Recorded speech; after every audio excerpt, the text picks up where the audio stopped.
అందరికీ నమస్కారాలు. నా పేరు చరణ్ కుమార్. నేను తిరుపతి నుంచి వచ్చాను. ఈయన గారు మా గురువు గారు విజయరమణ గారు హైదరాబాద్లో ఉంటున్నారు. ఆయన కూడా ఫ్యామిలీతో పాటు వచ్చారు.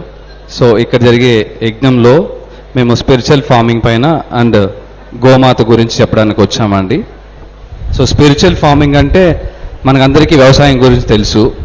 వాట్ ఈజ్ స్పిరిచువల్ ఫార్మింగ్ అంటే ఆధ్యాత్మికంగా మనం ఎలా వ్యవసాయం చేయాలి అన్న దానిపైన దీని గురించి సెషన్ చెప్పడం జరుగుతుంది. సో మనం ఎలాగైతే ఈ మానవ ప్రపంచంలోకి వచ్చామో మన దిగువనున్న సామ్రాజ్యాలు 3 ఉన్నాయి. ఖనిజ సామ్రాజ్యము, వృక్ష సామ్రాజ్యము, జంతు సామ్రాజ్యము. తర్వాతి మన హ్యూమన్ బీయింగ్ కింగ్డమ్ అంటే మానవ సామ్రాజ్యము, తర్వాతి దైవ సామ్రాజ్యం. సో ఇక్కడున్న మనమంతా కూడా మన దిగువనున్న సామ్రాజ్యాలకి స్నేహభావంగా ఉంటూ వాటిని చక్కగా చూసుకుంటూ మన దైనందిన జీవితంలో ముందుకు ఎదగలమే. సో వీటన్నిటిని ఏకం చేసేది ఏదైతే ఉందో అదే మన వ్యవసాయం. సో మనం ఖనిజ సామ్రాజ్యంతో భూమాతో కనెక్ట్ అయి ఉంటాము, వృక్ష సామ్రాజ్యంతో చెట్టు చేమతో కనెక్ట్ అయి ఉంటాము, జంతు సామ్రాజ్యంతో పశుపక్షాదులతో, అలాగే గోమాతో వాటితో కనెక్ట్ అయ్యి చేసేది ఏదైతే ఉందంటే అదే వ్యవసాయం అన్నమాట. సో మనం వీటన్నిటితో ఆధ్యాత్మికంగా కనెక్ట్ అయితే దాన్నే మనం ఆధ్యాత్మిక వ్యవసాయం అంటాము. సో ఇలా మన వ్యవసాయ క్షేత్రంలో మొట్టమొదటిగా వ్యవసాయం చేసే ముందు మనం ఒక పిరమిడ్ని నిర్మించుకుంటాం అన్నమాట. ఈ పిరమిడ్ ఎందుకంటే మనకందరికీ పిరమిడ్ యొక్క శక్తి గురించి తెలుసు. ఆ శక్తిని గ్రాప్ చేసుకొని అక్కడున్న నేల మొత్తం కూడా వ్యవసాయ క్షేత్రం మొత్తం కూడా శక్తివంతమయ్యి ఆ క్షేత్రం అంతా కూడా ఎంతో ఎనర్జైజ్ అవుతుంది. అలాగే ఆ పిరమిడ్ని నిర్మించుకున్న తర్వాత 48 రోజుల పాటు మనం క్రమం తప్పకుండా ఆ వ్యవసాయ క్షేత్రంలో ధ్యానం చేయాలి. అదేవిధంగా మనం ఎంచుకున్నటువంటి విత్తనాలను అంటే ఇక్కడ దేశీవాళి విత్తనాలనే మనం వాడవలసి ఉంటుంది. ఎటువంటి హైబ్రిడైజేషన్ లేకుండా మనం విత్తనాలను స్వీకరించి ఆ దేశీవాళి విత్తనాలు తీసుకొని మన ఇంట్లో ఉన్న పిరమిడ్లో 2x2 కానీ 4x4 పిరమిడ్స్ కింద కానీ ఆ విత్తనాలు ఉంచేస్తాం. ఎప్పుడైతే మనం 48 రోజుల మొట్టమొదటి రోజు స్టార్ట్ చేస్తామో ఆ రోజునే ఆ విత్తనాలు తీసుకొని మనం ఎంచుకున్న ఇంట్లో ఉన్న పిరమిడ్ కింద ఉంచేస్తామన్నమాట. సో ఈ 48 రోజుల్లో 2 పౌర్ణమిలు 2 అమావాస్యలు వస్తాయండి. ఆ పౌర్ణమి రోజుల్లో మనం పంచభూతాలతో కనెక్ట్ అయ్యి ధ్యానం చేయవలసి ఉంటుంది మన ఏదైతే మన వ్యవసాయ క్షేత్రం ఉంటుందో అక్కడ. అలాగే అమావాస్య రోజుల్లో ఫాస్టింగ్ ఉంటూ మన సాధన మనం చేసుకుంటూ ముందుకెళ్తూ ఉంటాం. సో ఇలా 48 రోజులు పూర్తయిన తర్వాత మన వ్యవసాయ క్షేత్రం అంతా కూడా గొప్ప శక్తివంతం అవుతుంది. సో ఇలా తర్వాతగా ఎంచుకున్న విత్తనాలు తీసుకొని మనం విత్తుకోవడం జరుగుతుంది. అలాగే మన వ్యవసాయ క్షేత్రంలో సార్ ಟ್ರಾನ್ಸ್ಲೇಟ್ చేస్తారు. ಸೊ ಮಾಸ್ಟರ್ ಈಗ ನಮ್ಗೆ ಏನು ಹೇಳ್ತಾ ಇದ್ದಾರೆ ಸ್ಪಿರಿಚುವಲ್ ಫಾರ್ಮಿಂಗ್ ಬಗ್ಗೆ, ಪಿರಮಿಡ್ ಫಾರ್ಮಿಂಗ್ ಬಗ್ಗೆ ವಿಶೇಷವಾಗಿ ಏನಂದರೆ ನಾವೆಲ್ಲರೂ ನೋಡಿದರೆ ಈ ವಿಶ್ವದಲ್ಲಿ ಜಂತು ಸಾಮ್ರಾಜ್ಯ, ವೃಕ್ಷ ಸಾಮ್ರಾಜ್ಯ, ಮಾನವ ಸಾಮ್ರಾಜ್ಯ, ಖನಿಜ ಸಾಮ್ರಾಜ್ಯ ಅಂತ ಅನೇಕ ವಿಧಗಳ ಸಾಮ್ರಾಜ್ಯ ಇದೆ. ಅದರಲ್ಲಿ ನಾವು ಒಂದು ಭಾಗನೇ. ಆದರೆ ನಾವೆಲ್ಲರೂ ಏನಂದರೆ ಖಂಡಿತವಾಗಿ ಜಂತು ಸಾಮ್ರಾಜ್ಯ ಜೊತೆಗೆ ಮೈತ್ರಿಯಾಗಿದ್ದುಕೊಂಡು ಚೆನ್ನಾಗಿ ನೋಡ್ಕೋಬೇಕು. ವೃಕ್ಷ ಸಾಮ್ರಾಜ್ಯದಿಂದ ನಮ್ಮ ಜೀವನ ಸಾಗ್ತಾ ಇರ್ತದೆ. ಆದರೆ ಇದೆಲ್ಲನೂ ಸರಿಪಡಿಸ್ಬೇಕಂದ್ರೆ, ಸರಿಯಾಗಿ ನೋಡ್ಕೋಬೇಕಂದ್ರೆ ಏನು ಬೇಕಂದರೆ ಅದಕ್ಕೂ ಒಂದು ನಮ್ಮ ಈ ಸ್ಪಿರಿಚುವಲ್ ಫಾರ್ಮಿಂಗ್ ಅಂತಂದರೆ ಆಧ್ಯಾತ್ಮಿಕ ವ್ಯವಸಾಯ ಅತಿ ಮುಖ್ಯ. ಅದರಲ್ಲಿ ಪ್ರಧಾನವಾಗಿ ಪಿರಮಿಡ್ ಒಂದು ಪ್ರಧಾನ ಕೇಂದ್ರ. ಯಾಕಂದರೆ ಪಿರಮಿಡಲ್ಲಿ ಏನಾಗುತ್ತಂದರೆ ನಾವು ಏನೇ ಒಂದು ಬಿತ್ತನೆ ಮಾಡಬೇಕಂದ್ರೆ, ವ್ಯವಸಾಯ ಮಾಡಬೇಕಂದ್ರೆ ಪಿರಮಿಡ್ ಒಳಗಡೆ ನಾವೇನು ಮಾಡ್ತೀವಿ ಅಂದರೆ ಈ ಬಿತ್ತನವನ್ನು ಅಂದರೆ ಸೀಡ್ಸನ್ನು ಒಳಗಡೆ ಅಲ್ಲಿ ಸಂಗ್ರಹಣ ಮಾಡಿ ಸ್ಟೋರ್ ಮಾಡಿದರೆ, ಎಸ್ಪೆಷಲಿ ಸರ್ ಹೇಳ್ತಾ ಇರೋದು 41 ದಿವಸಗಳ ಅದರಲ್ಲಿ ಇಟ್ಬಿಟ್ಟು ಅದ್ರ ಒಳಗಡೆ ಸಂಗ್ರಹಣ ಮಾಡಿ ಇಡಬೇಕಾಗತ್ತೆ. ಪುನ್ನಮಿ ದಿವಸ ಧ್ಯಾನ ಮಾಡಬೇಕಾಗತ್ತೆ. ಆ ರೀತಿಯಲ್ಲಿ ಮಾಡುವಾಗ ಆ ಬಿತ್ತನೆಗಳು ತುಂಬ ಶಕ್ತಿವಂತವಾಗಿ ನಮಗೆ ಒಳ್ಳೆ ಫಲವಂತವಾಗಿ ಕೆಲಸ ಮಾಡ್ತವೆ. నమస్తే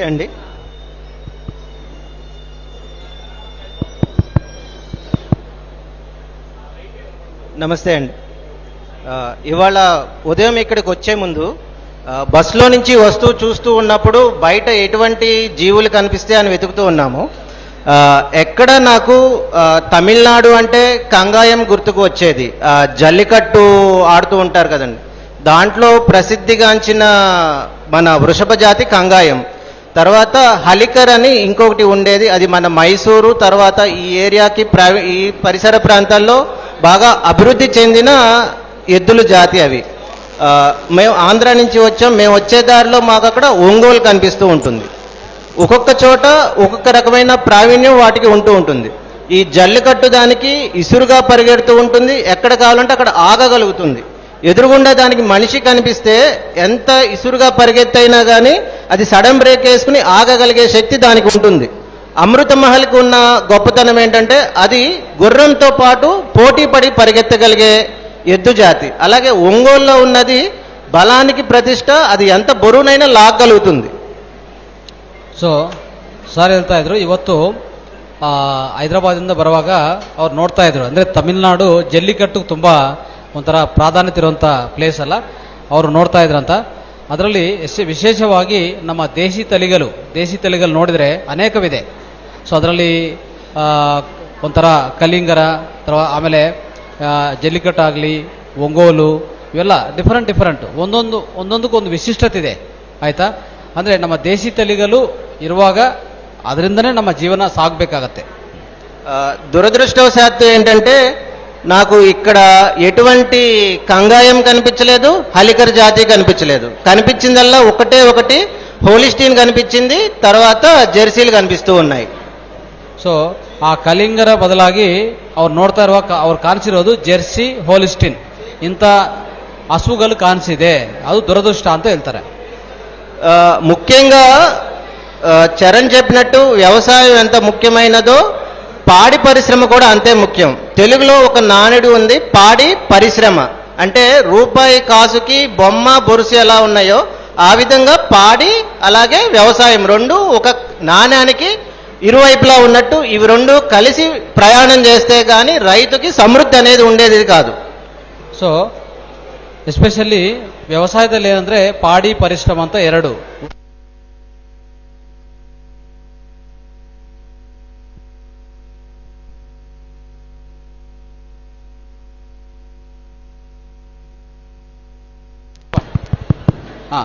ಒಂದೇ ನಾಣ್ಯಕ್ಕೆ ಸೊ ಒಂದು ಕಾಯಿನ್ಗೆ ಎರಡು ಕಡೆ ಈ ಕಡೆ ಆ ಕಡೆ ಇರ್ತದಲ್ಲ, ಸೊ ಆ ರೀತಿಯಲ್ಲಿ ಪಾಡಿ ಅಂತಂದ್ರೆ ಪರಿಶ್ರಮ, ಅಂದ್ರೆ ವ್ಯವಸಾಯ ಹೇಗೋ ಪಾಡಿ ಅಂತಂದ್ರೆ ಎರಡೂ ಈ ವ್ಯವಸಾಯ ಮತ್ತೆ ಗೋವು ಎರಡು అనుసంధానವಾಗಿ ಕೆಲಸ ముందుకు నడిಬೇಕಾಗತ್ತೆ. ఈ ముఖ్యంగా మన దేశవాళీ ఆవులకి ముందు ఉన్న రెండు కమ్ములు, వీపు మీద ఉన్న మోపురము, ముందు మెడ కింద ఉన్న గంగడోలు, కాళ్ళకి ఉన్న గిట్టలు, ఈ భాగాలన్నీ ముఖ్యమైన భాగాలు. ಸೊ ನಮ್ಮ ದೇಶೀಯ ಹಸುವಿಗೆ ಇಲ್ಲಿ ಮೋಪುರ ಇರುತ್ತೆ, ಅಂದ್ರೆ ಒಂಥರ ನೀವು ನೋಡಿರ್ಬೋದಲ್ಲ, ಈ ಸಾಫಿಯಾಗಿರಲ್ಲ, ಸ್ವಲ್ಪ ಮೂಪುರ ಇರುತ್ತೆ, ಗೋಪುರ ಥರ ಅಲ್ವಾ, ಅದಿರಬೇಕಾಗತ್ತೆ. ಗಿಟ್ಟಿರ್ ಅಂದರೆ ಕೆಳಗಡೆ ಪಾದಗಳಿಗೆ ಇರುವಂಥ ಅದು, ಇವೆಲ್ಲನೂ ತುಂಬ ಇಂಪಾರ್ಟೆಂಟ್ ಆಗಿರುವಂಥ ವಿಷಯಗಳು. మన దేశవాళీ ఆవుల్లో సూర్యకేతు నాడి అని ఒక నాడి ఉంటుంది. ఇది ఎటువంటి సంకర జాతి అంటే హోలిస్టీన్లో కానీ జెర్సీల్లో కానీ ఎట్టి పరిస్థితుల్లో ఉండదు. ఈ సూర్యకేతు నాడి ఏం చేస్తుందంటే ఎద్దు యొక్క మోపురం మన పిరమిడ్ లాంటిది. ఆకాశం నుంచి కాస్మిక్ ఎనర్జీని కాస్మోస్ నుంచి అది అబ్జర్వ్ చేసుకుంటూ ఉంటుంది. తన గిట్టల ద్వారా భూమి మొత్తానికి అది వ్యాప్తి చెందింపజేస్తూ ఉంటుంది. ఎక్కడైతే ఈ నంది పాదం మోపిందో అక్కడ రైతు కంటికి కన్నీరు ఉండదు, పుష్కలమైన సమృద్ధి అయిన వ్యవసాయం జరుగుతుంది అక్కడ. ಸೊ ಎಸ್ಪೆಷಲಿ ದೇಶಿ ತಳಿ ಈ ಹಸುವಿಗೆ ಪ್ರಾಧಾನ್ಯತೆ ಅಂದರೆ ಆ ಮೋಪುರ ಇರುತ್ತಲ್ಲ, ಗೋಪುರ ಥರ, ಅದರಲ್ಲಿ ಸೂರ್ಯಕೇತು ನಾಡಿ ಅಂತ ಒಂದಿರುತ್ತೆ, ಸೂರ್ಯಕೇತು ನಾಡಿ. ಅದೇನು ಮಾಡುತ್ತೆ, ಸೂರ್ಯ ಶಕ್ತಿಯನ್ನು ಸಂಗ್ರಹಣ ಮಾಡಿಕೊಂಡು ನಾವೆಲ್ಲ ಕೇಳಿಸ್ಕೊಂಡಿರ್ತೀವಿ ಎಷ್ಟು ವಿಷ ಅಂದರೆ ಒಂಥರ ಪಾಯ್ಸನ್ ತಗೊಂಡಿದ್ರು ಗರಳ ಕಂಟುಡು ಅಂತ ಹೇಳ್ತಾರೆ. ಅಂದರೆ ಈ ಗಂಟಲಲ್ಲಿ ಇಟ್ಕೊಳ್ತದೆ ಬಿಟ್ಟರೆ ಅದು ಆ ಹಾಲಲ್ಲಿ ಕೊಡಲ್ಲ, ಹಾಲಲ್ಲಿ ಆಚೆ ಕಡೆ ಬರೋದಿಲ್ಲ, ಎಷ್ಟು ವಿಷ ತಗೊಂಡಿದ್ರು ನೋಡಿದ್ರ. ಅಂತ ವಿಶಿಷ್ಟವಾದ ಒಂದು ಜಂತು ಅಂದರೆ ಶ್ರೇಷ್ಠವಾದ ಅನಿಮಲ್ ಅದು. ಸೊ ಅದು ಇದ್ರೆ ಆ ಶ್ರೇಷ್ಠವಾದ ಅನಿಮಲ್ಲಿಂದ ಆ ಹಸುವಿಂದನೇ ನಮ್ಮ ಜೀವನ ನಡೆಸ್ಕೋಬೇಕಾಗತ್ತೆ ನಾವು.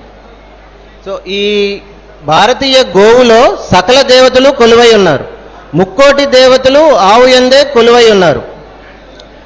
ಸೊ ಈ ದೇಶಿ ತಳಿ ಹಸುವಲ್ಲಿ 33 ಕೋಟಿ ದೇವತೆಗಳು, ಅಂದರೆ ಮುಕ್ಕೋಟಿ ದೇವತೆಗಳು ಅದರಲ್ಲಿ ಒಂಥರ ಉಪಸ್ಥಿತಿಯಾಗಿದ್ದಾರೆ. ఆవు పేడ యందు లక్ష్మీ నివాసం ఉంటుంది. దాన్ని మనం గోబర్ అంటాం. గో అంటే గోవు యొక్క బర్ర అంటే దాని నుంచి వచ్చిన ఆ గోమూత్రంలో మనకి గోవర్ధనగిరి మొత్తం అంతా ఈ గోబర్తోనే నిండి ఉండేది. అంటే ఆవు యొక్క పేడ, మనం ఇక్కడ ఆవు పేడ అంటాము, ఉత్తరాదిన గోబర్ అంటూ ఉంటారు. ఆ గోబర్ నిండి ఉన్నది కాబట్టి అది గోబర్ధన్, అంటే గోవు యొక్క పేడతో నిండి ఉన్న పర్వతం కాబట్టి అది గోవర్ధన పర్వతం అయింది. ఇంద్రుడు అంతటి వాడే భూమి మీద ఉన్న జనుల మీద కోపం తెచ్చుకుని తనకి ఇవ్వాల్సిన యజ్ఞంలోంచి భాగం ఇవ్వలేదు, అది గోవర్ధనుడికి ఇచ్చారు అని చెప్పి కోపిస్తే కృష్ణుడు తన చిటికన వేలు మీద ఈ గోవర్ధనగిరిని ఎత్తి ఆవుల యొక్క గొప్పతనాన్ని చాటి చెప్పాడు. అటువంటి ఆవులు ప్రతి రైతు దగ్గర ఉండాల్సిన ఆవశ్యకత ఈ రోజుల్లో ఉంది. ಈ ಗೋವರ್ಧನ ಪರ್ವತ ಅಂದ್ರೆ ಗೋ ಅಂದ್ರೆ ಗೋಬರ್ ಅಂದ್ರೆ ಸೆಗಣೆ ಅಲ್ವಾ. ಈ ಸೆಗಣೆ ಪೂರ್ತಿ ಆವರಿಸಿರುವಂತ ಆ ಪರ್ವತವನ್ನೇ ಗೋವರ್ಧನ್ ಅಂತ ಕರೀತಾರೆ. ಸೊ ಕೃಷ್ಣ ಏನ್ ಮಾಡಿದ್ದಾರೆ, ಸೊ ಈ ಕಿರುಬೆರಳಿಂದ ಆ ಗೋವರ್ಧನ ಪರ್ವತವನ್ನು ಮೇಲಕ್ಕೆತ್ತಿದ್ದಾರೆ. ಆದರೆ ಆ ರೀತಿ ಮಾಡಿ ಅದರ ವಿಶಿಷ್ಟವತವನ್ನು ಈ ಪ್ರಪಂಚಕ್ಕೆ ತಿಳಿಸಿಕೊಟ್ಟಿದ್ದಾರೆ. ಸೊ ಅದಕ್ಕೋಸ್ಕರ ಸೊ ಪ್ರತಿ ರೈತು, ಪ್ರತಿ ಫಾರ್ಮರ್ ಹತ್ರ ಈ ದೇಶಿ ತಳಿ ಹಸುವು ಇರಲೇಬೇಕು. ಅದನ್ನು ನಾವು ప్రతిఒಬ್ಬರು అలవర్చుకోಬೇಕು. ఎద్దులతో వ్యవసాయం చేయటం ఆపేసి ఈ భస్మాసుర హస్తం లాంటి ట్రాక్టర్ని మనం ఏ రోజైతే తీసుకొచ్చి వ్యవసాయం చేయటం మొదలెట్టామో, ఆవు యొక్క పేడలో ఉన్న ఈ యొక్క లక్ష్మీ నివాసమైన పేడ అంటే అందుట్లో మన కంటికి కనిపించని సూక్ష్మజీవులు అంటే బ్యాక్టీరియా, మైక్రోబ్స్, ఫంగై ఇవి ఆవు యొక్క పేడలో పుష్కలంగా ఉంటాయి. ఇవి అన్నీ భూమిలోకి చేరి భూమిని సస్యశ్యామలం చేస్తాయి, సారవంతంగా చేస్తాయి. మనం అలా కాకుండా బయట నుంచి యూరియాలు, డిఏపీలు తీసుకువచ్చి వేసి తర్వాత ఈ ట్రాక్టర్లతో భూమిని దున్నటం మొదలుపెట్టిన తర్వాత భూమి యొక్క సారం మొత్తం కోల్పోవడం జరుగుతూ ఉంటుంది. ఎద్దు తన బరువు మొత్తాన్ని 4 కాళ్ళ మీద నిలిపి నిదానంగా నడుచుకుంటూ వెళ్తుంది. కానీ ట్రాక్టర్ తనకి టన్నుల వెయిట్ మొత్తం తన పెయ్యలు అంటే టైర్ల మీద పెట్టి భూమి మీద తిరుగుతూ ఉన్నప్పుడు భూమి మొత్తం అంతా గట్టిగా బిడసగారిపోతూ ఉంటుంది. దానిలో ఉన్న సూక్ష్మజీవులకి కావాల్సిన గాలి, తేమ తర్వాత అవి మొత్తం అన్ని నశించిపోతూ ఉంటాయి. తో ఎద్దులతో సేద్యం చేయటం ఉత్తమమైన సేద్యం. ಸೊ ಈ ಎತ್ತು ಅಂತ ನಾವು ಅನ್ಕೊಂಡಿದ್ವಲ್ಲ, ಎತ್ತು ಎಷ್ಟು ಪ್ರಾಧಾನ್ಯವಾಗಿರ್ತದೆ ಅಂದರೆ ನಂದಿ ಅದು ಇದ್ರೆ ಅದ್ರ ವ್ಯವಸಾಯ ಮಾಡುವಾಗ ತಮ್ಮ ಪಾದಗಳು ಸ್ಪರ್ಶ ಮಾಡ್ತಾ ಹೋಗ್ತದೆ. ಒಂದು ಇಲ್ಲಾಂದರೆ ಟ್ರಾಕ್ಟರಿಂದ ನಾವು ವ್ಯವಸಾಯ ಮಾಡಿದರೆ ಕೃತ್ರಿಮ ವ್ಯವಸಾಯ ಮಾಡ್ತೀವಲ್ಲ, ಕೃತಿಕ ವ್ಯವಸಾಯ, ಅದರಲ್ಲಿ ಏನಾಗುತ್ತಂದರೆ ಹೆಚ್ಚಿನ ಭಾರ ಭೂಮಿ ಮೇಲೆ ಹೋಗ್ತಾ ಇರ್ತದೆ. ಭೂಮಿ ಒಂಥರ ಕಲ್ಲು ಥರ ತಯಾರಾಗತ್ತೆ. ಯಾಕಂದರೆ ಅದರಲ್ಲಿರುವಂಥ ಸೂಕ್ಷ್ಮಜೀವಿಗಳು ಎಲ್ಲನೂ ಒಂಥರ ಕಲ್ಲು ಥರ ತಯಾರಾಗುವಾಗ ಅದರಲ್ಲಿ ಏನಿರಲ್ಲ. ಸೊ ಎಸ್ಪೆಷಲಿ ನಮ್ಮ ದೇಶಿ ತಳಿ ಹಸುವಿಂದ ಬಂದಿರುವಂಥ ಸೆಗಣೆ, ಅದರಲ್ಲಿ ಸೂಕ್ಷ್ಮ ಜೀವಿಗಳು ಕೋಟಾನುಕೋಟ್ಲಿರ್ತದೆ. ಕೋಟುಗಳ ಸೂಕ್ಷ್ಮ ಜೀವಿಗಳು, ಮೈಕ್ರೋಬಿಯಂ ಎಲ್ಲ ಇರುತ್ತೆ. ಆ ಸೆಗಣಿಯನ್ನು ನಾವು ಭೂಮಿ ಒಳಗಡೆ ಮಿಕ್ಸ್ ಮಾಡಿದರೆ నేల ಒಳಗಡೆ ಏನಾಗುತ್ತೆ, ಆ ಸೂಕ್ಷ್ಮ ಜೀವಿಗಳು ಎಲ್ಲ ಅದ್ರ ಒಳಗಡೆ ಪ್ರವೇಶ ಆಗಿ భూమి సారవంతವಾಗತ್ತೆ. ఈరోజు రైతులు ఏదైతే కష్టాలను ఫేస్ చేస్తూ ఉన్నారో వాటన్నిటి గురించి మాట్లాడుకోవాలంటే మనకి ఈ 3 రోజుల సెషన్ సరిపోదు. ముఖ్యంగా వీళ్ళకి వచ్చే కష్టాలు ఒకటి, సరి అయిన నాణ్యమైన విత్తనాలు దొరకకపోవటం, సకాలంగా వర్షాలు లేకపోవటం, బోరు బావిల్లో వీళ్ళకి తగినంత నీరు రాకపోవటం, మరి ఒకటి బోరు బావిలో నీరు ఉన్న నాణ్యమైన కరెంటు సౌలభ్యం లేకపోవటం. వీటితో పాటు తన యొక్క పండించుకున్న పంటలో సూక్ష్మజీవులు, క్రిములు బాగా వచ్చి వీటిని బాగా పెస్ట్స్ ఇన్ఫెక్ట్ చేయటం, ఇవి రైతుకి ఉన్న ముఖ్యమైన కష్టాలు ఈ రోజుల్లో. ರೈಟ್. ಸೊ ರೈತಕ್ಕೆ ಏನು ಕಷ್ಟಗಳಂದರೆ ಹೇಳ್ಬೇಕಂದ್ರೆ ಈ ಸಮಾವೇಶನೂ ಸಾಕಾಗಲ್ಲ, ಅಷ್ಟು ಇನ್ಫಾರ್ಮೇಷನ್ ಇದೆ. ಅವ್ರಿಗೆ ರೈತಕ್ಕೆ ತುಂಬ ಕಷ್ಟಗಳು ಬರ್ತಾ ಇದೆ ಇತ್ತೀಚಿನ ಸಮಯದಲ್ಲಿ. ಅವ್ರಿಗೆ ಸಿಗುವಂಥ ಬಿತ್ತನೆ ಅಂತಂದರೆ ಸೀಡ್ಸ್, ಅದನ್ನು ಸಹ ಹೈಬ್ರಿಡ್ ಆಗಿದೆ, ಯಾವುದು ದೇಶಿ ತಳಿ ಸಿಗ್ತಾ ಇಲ್ಲ. ಅರ್ಥ ಆಯ್ತಾ? ಅದರಿಂದ ಅದಕ್ಕೂ ತುಂಬ ರೋಗಗಳು ಬರುತ್ತೆ ಈ ಹೈಬ್ರಿಡ್ ಸೀಡ್ಸ್ಗೆ. ಅವಾಗ ಖಂಡಿತವಾಗಿ ಅವ್ರಿಗೆ ಪೈಸలు ಬರೋದಿಲ್ಲ. ಆಯ್ತಾ? ಆ ಕ್ರಾಪ್ ಅನ್ನೋದು ಬರೋದಿಲ್ಲ సరియాಗಿ. భూమి మీద పెరుగుతున్న జనాభాకి భూమి మీద ఏదైతే వ్యవసాయ పంట పొలాలు ఉన్నాయో అందులో ఉత్పత్తి సరిపోదు అని చెప్పి మనం ఈ గ్రీన్ రివల్యూషన్ తీసుకొచ్చి పంట ఉత్పత్తిని పెంచాలి అని చెప్పి భూమిని కలుషితం చేయడం మొదలుపెట్టాము. ಸೊ ನಮಗೇನಂದ್ರೆ ಉತ್ಪನ್ನಗಳು ಜಾಸ್ತಿ ಬೇಕು. ಸೊ ಈ ನಾವು ಅದರಿಂದ ಬರುವಂಥ ಆ ಉತ್ಪತ್ತಿ ಜಾಸ್ತಿ ಬೇಕಂತ ಹೇಳ್ಬಿಟ್ಟು ಈ ಕೃತಿಕ ಈ ರಾಸಾಯನಿಕ ಗೊಬ್ಬರಗಳಿದೆಯಲ್ಲ ಆ ಗೊಬ್ಬರಗಳು ಹಾಕಿ ಭೂಮಿಯನ್ನು ನಿಸ್ಸಾರ ಮಾಡಿಬಿಟ್ಟಿದ್ವಿ. ಅದರಿಂದ ತುಂಬ ತೊಂದರೆ ಅನುಭವಿಸ್ತಾ ಇದ್ವಿ. టైం చాలా తక్కువగా ఉంది, ఒక 5 నిమిషాల్లో ముగించేస్తాము. నేను చరణ్ మేము ఒక 3 సంవత్సరాలు ప్రాజెక్ట్ చేసి మాకు మాస్టర్స్ దగ్గర నుంచి వచ్చిన సందేశాలు మొత్తం అంతా ఈ 3 నిమిషాల్లో మీకు అందించడానికి ట్రై చేస్తాను. ముఖ్యంగా మనకి 27 నక్షత్రాలు, 12 రాసులు, నవగ్రహాలు మొత్తం కలిపితే 48. ఈ 48 ఒక మండలం. ఈ 48 రోజుల్లో మనం ఏదైనా ఒక సత్కార్యాన్ని పూనుకొని 48 రోజులు నిర్విఘ్నంగా దాన్ని చేస్తూ పోతూ ఉంటే ఆ 48 రోజుల్లో మన ఒంటిలో ఉన్న డిఎన్ఏలో అది చేరిపోతూ ఉంటుంది. సో దీనికి ఒక 48 రోజులు మండలం చేసుకున్నాము. ఈ 48 రోజుల్లో ప్రతిరోజు ఉదయం సూర్యోదయంతో పాటు మనం మన వ్యవసాయ క్షేత్రంలోకి వెళ్ళాలి. సూర్యుడి యొక్క కాంతి మన ముఖం మీద పడుతూ ఉండాలి. ఆ ప్రదేశంలో మనం ఓపెన్ పిరమిడ్లో అయినా కూర్చోవచ్చు, లేదా మన శిరస్సు పైన ఒక పిరమిడ్ క్యాప్ అయినా పెట్టుకుని విశ్వం నుంచి వచ్చే శక్తి మన పిరమిడ్కి వస్తున్నట్టు, పిరమిడ్ నుంచి మన శరీరం మొత్తం అంతా అది ప్రవహిస్తున్నట్టు, ఆ తర్వాత మన చేతుల నుంచి సూర్య భగవానుడికి వెళ్తున్నట్టు, ఆ సూర్యుడి దగ్గర నుంచి మన వ్యవసాయ క్షేత్రం యొక్క ఎంతవరకు ఉందో అంతవరకు ఆ శక్తి దాని మీద ప్రస్తావిస్తున్నట్టు మనం ఊహాగానం చేస్తూ ఉండాలి. ఈ ఊహాగానంలో మనకి ఒక సిల్వర్ కలర్లో మనకి ఇది స్టార్ట్ అయ్యి సూర్యుడికి వెళ్ళటం, సూర్యుడి నుంచి మళ్ళీ పొలం అంతా విస్తరించడం మనకి అవగతం అవుతూ ఉంటుంది. దీంట్లో మన భూమి అడుగులో ఉన్న వాటర్ టేబుల్ కూడా పైకి రావటం, ఇవన్నీ ఎక్స్పెరిమెంటల్గా ರುಜುವು అవుతూ ఉంటాయి. ಸೊ ಸರ್ ಏನು ಹೇಳ್ತಾರಂದ್ರೆ 48 ಅದು ತುಂಬ ವಿಶಿಷ್ಟವಾದ ಸಂಖ್ಯೆ. ಅದರಲ್ಲಿ 27 ನಕ್ಷತ್ರಗಳು, 12 ರಾಶಿಗಳು, 9 ನವಗ್ರಹಗಳು ಎಲ್ಲ ಸೇರಿದರೆ 48. ಈ 48 ಅನ್ನೋದು ನಾವು ಇಟ್ಕೊಂಡು 48 ದಿವಸ ನಾವು ಆ ವ್ಯವಸಾಯ ಕ್ಷೇತ್ರದಲ್ಲಿ ಕೂತ್ಕೊಂಡು ಧ್ಯಾನ ಮಾಡಿ ನಮ್ಮ ಒಳಗಡೆ ಪ್ರವೇಶ ಆಗುವಂಥ ಆ ಕಾಸ್ಮಿಕ್ ಎನರ್ಜಿ ಭೂಮಿಗೆ ಹೋಗಿ ಅಲ್ಲಿಂದ ಮತ್ತೆ ಸೂರ್ಯನಿಗೆ ಒಂದ್ಸರಿ ಹೋಗ್ತಾ ಇರೋದು ಅಂದು ನಾವೊಂದು ಆ ರೀತಿಯಲ್ಲಿ ಭಾವನೆ ಮಾಡಿಕೊಂಡ್ರೆ, ಕಲ್ಪನೆ ಮಾಡ್ಕೊತ ಧ್ಯಾನ ಮಾಡ್ತಾ ಹೋದರೆ ಕೊನೆಯದಾಗಿ ಒಂದು ಬಿಳಿ ಬಣ್ಣದಲ್ಲಿರುವಂಥ ಒಂದು ಆ ಕಿರಣಗಳು ಪ್ರವೇಶ ಆಗ್ತವೆ. ಸೊ ಆ ರೀತಿಯಲ್ಲಿ ನಾವು ಆ ಕ್ಷೇತ್ರವನ್ನು ತುಂಬ ಶಕ್ತಿವಂತವಾಗಿ ನಾವು ತಯಾರು ಮಾಡ್ಕೋಬಹುದು. మొక్కల ఎదుగుదలకు కావాల్సింది ముఖ్యంగా 18 మూలకాలు. ఈ మూలకాలు మొత్తం ఆవు యొక్క పేడలోను ఆవు యొక్క మూత్రంలోనూ పుష్కలంగా ఉంటాయి. ఇవి అన్నీ ఎక్కడైతే మనం పాసిపోగు వేస్తామో దాని మీద కూడా ఈ సూర్యుని యొక్క శక్తి వెళ్తున్నట్టు మనం ఊహించుకుంటూ ఉండాలి. ಎಸ್. ಸೊ ಪ್ರತಿ ಸಸ್ಯಕ್ಕೆ ಏನು ಬೇಕಂದ್ರೆ ಅದ್ರ ಒಳಗಡೆ ಸಿಗಬೇಕಾಗಿರುವಂಥ ಸೂಕ್ಷ್ಮ ಕ್ರಿಮಿಗಳು ಚೆನ್ನಾಗಿರಬೇಕು. ಅದು ಸೆಗಣದಲ್ಲಿ ಚೆನ್ನಾಗಿ ಸಿಗುತ್ತೆ. ಆಮೇಲೆ ಅದರ ಗೋಮೂತ್ರದಲ್ಲಿ ಅಲ್ಲಿನೂ ಸಹ ಅನೇಕ ಸೂಕ್ಷ್ಮ ಕ್ರಿಮಿಗಳು ಸಿಗುತ್ತೆ, ಪೋಷಕಾಂಶಗಳು ಸಿಗುತ್ತೆ ಭೂಮಿಗೆ. ಅವಾಗ ಅದು ಸಾರವಂತವಾಗತ್ತೆ. ఎక్కడైతే ఈ శక్తి ప్రసరణ జరుగుతూ ఉంటుందో అక్కడ నేల మొత్తం గుల్లబారుతూ ఉంటుంది. అక్కడ అంతరించిపోయినటువంటి సూక్ష్మజీవులు మొత్తం అన్నీ వస్తూ ఉంటాయి. ಸೊ ಎಲ್ಲಿ ಆ ನೇಲ ಆ ಭೂಮಿ ಸಾರವಂತವಾಗ್ತಾ ಇರ್ತದೋ ಅಲ್ಲಿ ಎಲ್ಲ ಸೂಕ್ಷ್ಮ ಕ್ರಿಮಿಗಳು ಇನ್ನೂ ಹೆಚ್ಚಾಗಿ ಉತ್ಪನ್ನ ಆಗ್ತಾ ಇರ್ತವೆ. ఎటువంటి యూరియా కానీ డిఏపి కానీ వేయాల్సిన అవసరం లేదు. ప్రస్తుతం 350 రూపాయల నుంచి 420 రూపాయలకు ఒక డిఏపి ఒక యూరియా కట్ట దొరుకుతుంది. అది కూడా గవర్నమెంట్ వాళ్ళు ఇచ్చిన సబ్సిడీతో. దీనికోసం రైతు పొద్దున్నే వెళ్ళి అంగడి దగ్గర నుంచి క్యూలో నుంచోవాలి. అది దొరుకుతుందో తెలియదు, దొరకదో తెలియదు. ఆ లైన్లో నుంచి శోషణ వచ్చి పడిపోయే రోజులు జరుగుతున్నాయి. కానీ ఇప్పుడు ఏదైతే ఈ విధానం ఉందో ఇది మాకు ఒక అద్భుతమైన మాస్టర్ అందించారు. ఆయన ఇచ్చిన దాని ప్రకారం ఇది మన పొలంలోనే కూర్చుని మన ఓపిక, మనం గంట సేపు కూర్చుంటామా 2 గంటలు కూర్చుంటామా, మనం ఎంతసేపు కూర్చుంటే అంత మనకి ఈ ఫెర్టిలైజర్ వస్తుంది. దీనికి పెట్టిన పేరు కాస్మిక్ ఫెర్టిలైజర్. దీనికోసం ఇంకొకరి దగ్గరికి వెళ్ళి చేయజాల్సిన అవసరం లేదు, డబ్బులు ఇచ్చి ఖర్చు పెట్టాల్సిన లేదు. ఇది ఫ్రీ ఫెర్టిలైజర్. మీ అందరికీ విశ్వంలో అందరికీ అందుబాటులో ఉన్న ఫెర్టిలైజర్.